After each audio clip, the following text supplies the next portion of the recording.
Hello plant friends, my name is Victoria and you're watching Plantastics. Today is going to be kind of a sad video. I'm going to be showing you my violet collection and how I'm going to be going about deciding which one should and should not be tossed. So let's get started. Okay, so you can see these violets. They're very different than the video that I posted where everybody was in full bloom and everybody was just doing great.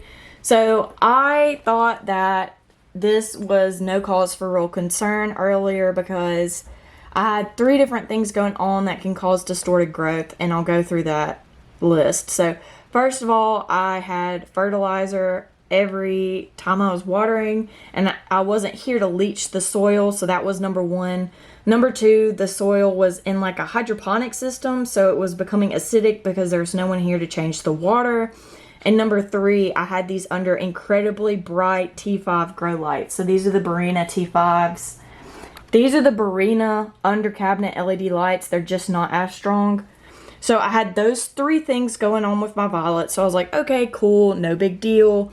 I'm going to try this thing to remedy it. So the thing that I tried to remedy it is I repotted everybody, gave them fresh water that I changed out every week when I would water, and basically just gave them a chance to try to see if they could do better. I also had them under less strong lights, and in doing that they have not gotten better, which leads me to read all the literature that I have. So I subscribe to the African Violet Society of America magazine. I also have several different books through their website, like Growing to Show or Showing to Grow. I can't remember what it's called. It's a purple book and it has literally so much information. So they have a section on cyclamen mites, and I read through that, and they were talking about the different chemicals you can use. But basically, like, if it's so messed up, you're better off discarding the plants and taking cuttings and basically kind of just hoping for the best. I also posted on some different forums and reached out to some people that have been growing violets just for a little bit longer than me. Of course, you know, I'm not an expert. I am a grad student. This is just something I do as a hobby, and I really enjoy sharing my successes and failures with everyone so that way they can kind of learn and we can learn together and grow as a community. So when I reached out to them, I shared photos, and they were basically like, this is definitely cyclamen mite damage. You really want to get rid of these and just decontaminate everything and start over. So that is what I'm going to do. So what I'm going to do next is kind of show you what the damage looks like. So there's all kinds of different pests that violets can get, and I previously had a order. 4 out of the 5 violets that I got did have INSV, and I did a video on that. This is not INSV, this is mite damage. So I'll show you why I think it is mite damage. So with cyclamen mites, this is a perfect example. These 2 leaves are perfect examples. So the leaf is incredibly shiny. Also, I have a white powder on here. It's like a mite killing agent because I just wanted to see if that would work. But anyways, we're going to look at some of the characteristics that you can look for in your violets for cyclamen mite damage. So you have this really shiny leaf, and you can see how, okay, so my hand, pretend my hand is a leaf. We're going to look at the other one. I lost a nail earlier today. Okay, so pretend my hand is a leaf. So this is a normal leaf. Like, it shoots out. It does not curve down like this. So if you look at this leaf, look at the border. Look how it curves down. It's also incredibly brittle. And by brittle, I mean, I think we're all familiar with violets and how it is so easy to snap them off. But it's not just this, I think it's a petiole. It's not just the petiole. The whole leaf is incredibly brittle. And the centers are incredibly tight and malformed. So here you can see that this one is incredibly tight.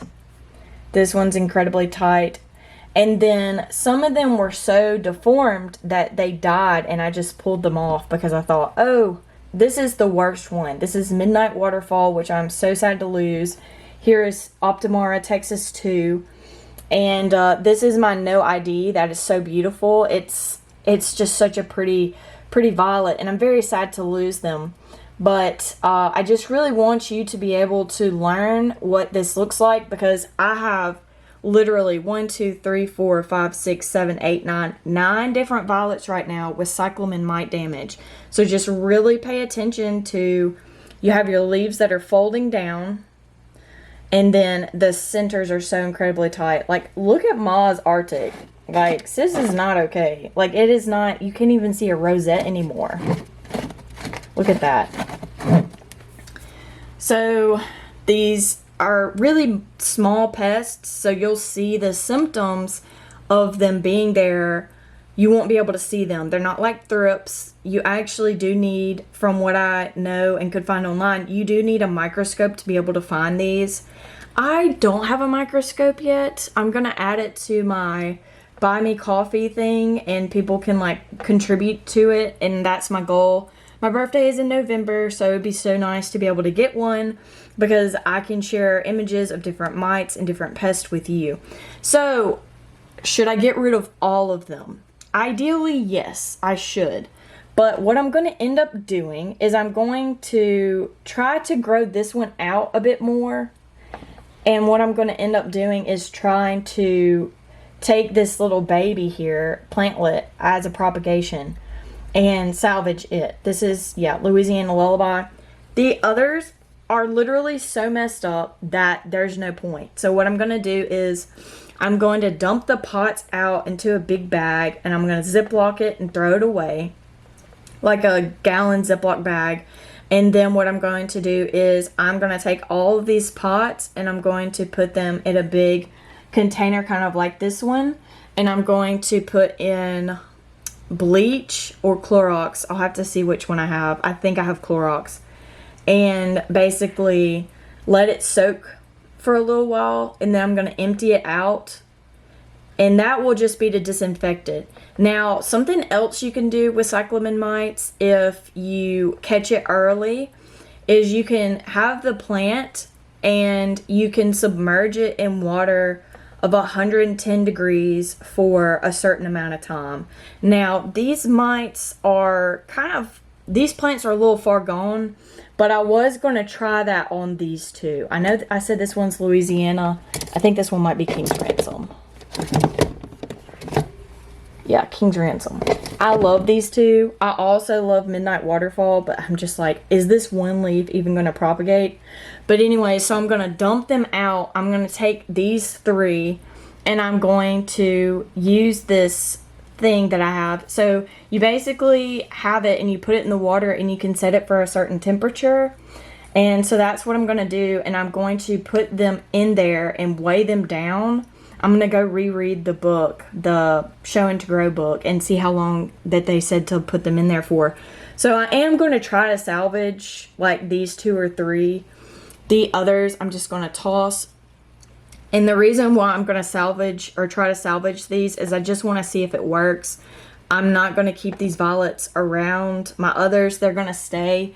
So this is really nice to have. This is my quarantine container, and it's basically just a Rubbermaid container, or the Lowe's brand of container.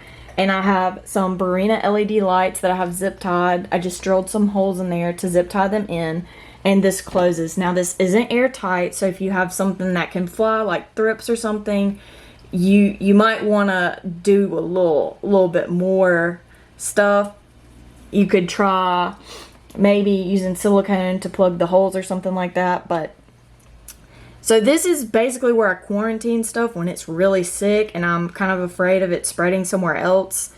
So that way it's isolated, it's quarantined, and I can take better care of it. I do have 2 violets that are healthy, and then I have 4 or 5 propagations that are not having any of these symptoms. So they were unaffected. They were also separate from these because these had since gone into the quarantine box. Also, my propagations are just in an entirely different room from these. So yeah, so I'm going to try to salvage these 3, but the rest are all going in the trash. All of the pots are going to be going into that cleaning solution. And with the wicks, I really think that I have a spool of wicks. and I can replace those. I don't know if they're going to be like messed up if I soak them in Clorox. I think it's better safe than sorry, and I can just go about replacing them. They are synthetic, so they will last much longer. Cotton ones degrade at a pretty quick rate, if I'm being honest, because I make my own pots with wicks and I use the cotton macrame cord because it's really nice, but it just kind of degrades. So here's what Cyclamen Mite damage looks like. 1, 2, 3, 4, 5, 6 violets are going in the trash, and these 2